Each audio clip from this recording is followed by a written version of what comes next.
ಬೇಲೂರು ಪಟ್ಟಣದ ಪುರಸಭೆ ವ್ಯಾಪ್ತಿಯ ಚೀಕನಹಳ್ಳಿ ಮುಖ್ಯ ರಸ್ತೆಯಲ್ಲಿ ಸುಮಾರು 15 ದಿನಗಳಿಂದ ಮ್ಯಾನ್‌ಹೋಲ್ ನೀರು ಹೊರಬರುತ್ತಿದ್ದು ರಸ್ತೆಯಲ್ಲಿ ಸಾರ್ವಜನಿಕರು ತಿರುಗಾಡದಂತಹ ಪರಿಸ್ಥಿತಿ ನಿರ್ಮಾಣವಾಗಿದೆ. ಕೂಡಲೇ ಸಂಬಂಧಪಟ್ಟ ಪುರಸಭೆಯ ಅಧಿಕಾರಿಗಳು ಸರಿಪಡಿಸಬೇಕೆಂದು ಸಾರ್ವಜನಿಕರು ಆಗ್ರಹಿಸಿದ್ದಾರೆ.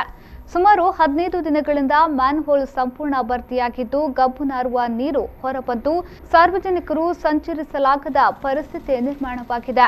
ಅಲ್ಲದೆ ಪಕ್ಕದಲ್ಲಿ 3 ಶಾಲೆಗಳಿದ್ದು ಅಲ್ಲಿಯೇ ಚರ್ಚ್ ಇದ್ದು ಪ್ರತಿನಿತ್ಯ ಸಾರ್ವಜನಿಕರು ಈ ರಸ್ತೆಯಲ್ಲಿ ಓಡಾಡುವುದರಿಂದ ವಾಹನಗಳು ಹೋಗುವ ಸಂದರ್ಭದಲ್ಲಿ ಕಲ್ಮಶಗಳ ನೀರು ಹಾರುವುದರಿಂದ ಸಾರ್ವಜನಿಕರು ಓಡಾಡದಂತಹ ಪರಿಸ್ಥಿತಿ ನಿರ್ಮಾಣವಾಗಿದೆ.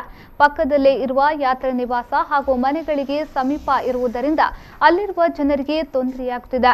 ರಸ್ತೆಯ ಮಧ್ಯದಲ್ಲಿ ದೊಡ್ಡ ಗುಂಡಿಗಳನ್ನು ತೆಗೆದಿರುವುದರಿಂದ ಅಲ್ಲದೆ ಬೀದಿ ದೀಪಗಳು ಇಲ್ಲದ ಕಾರಣ ರಾತ್ರಿಯ ವೇಳೆ ದ್ವಿಚಕ್ರ ವಾಹನ ಸವಾರರು ಆಯತಪ್ಪಿ ಗುಂಡಿಯೊಳಗೆ ಬಿದ್ದು ದೊಡ್ಡ ಅನಾಹುತ ಆಗುವುದರೊಳಗೆ ಸಂಬಂಧಪಟ್ಟ ಅಧಿಕಾರಿಗಳು ಈ ಕೂಡಲೇ ಸರಿಪಡಿಸಬೇಕೆಂದು ಆಗ್ರಹಿಸಿದ್ದಾರೆ.